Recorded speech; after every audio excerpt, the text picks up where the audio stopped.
নতুন ফেরদৌসের মেহমান হিসেবে কবুল করুক আল্লাহুম্মা আমিন।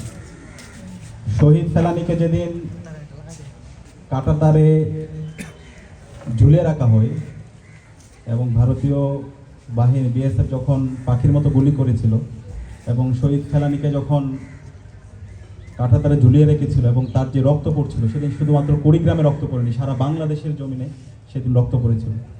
এবং সেদিনের মাধ্যমে শহীদ ফেলানীকে কাঁটার তারে ঝুলিয়ে রাখার মাধ্যমে পুরো বাংলাদেশকে ঝুলে রাখা হয়েছিল।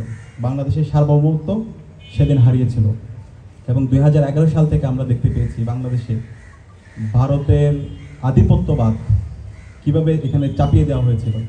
আমরা আর স্বাধীন ছিলাম না, বাংলাদেশের সব কিছুই ভারত থেকে নিয়ন্ত্রিত হতো। আমরা ছিলাম ভারতের একটা সাপ্লাই কলোনির মতো।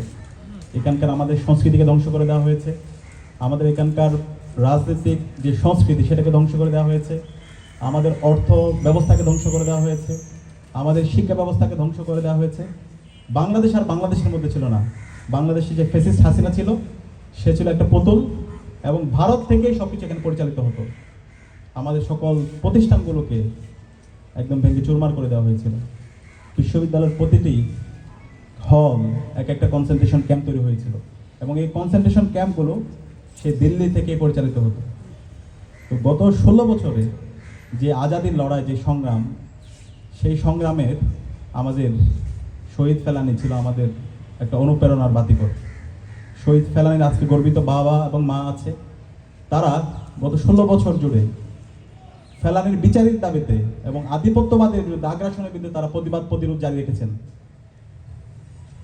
তারা চাইলে এই ভারতীয় আধিপত্যবাদ এবং এই ফেসিস্টদের সাথে বিভিন্নভাবে তারা নেগোশিয়েট করতে পারতেন, বিভিন্ন প্রস্তাব ছিল, কিন্তু শহীদ ফেলানী গর্বিত বাবা মা এবং শহীদ ফেলানীর যেই জেনারেশন তারা প্রতিবাদ প্রতিরোধ জারি রেখেছে।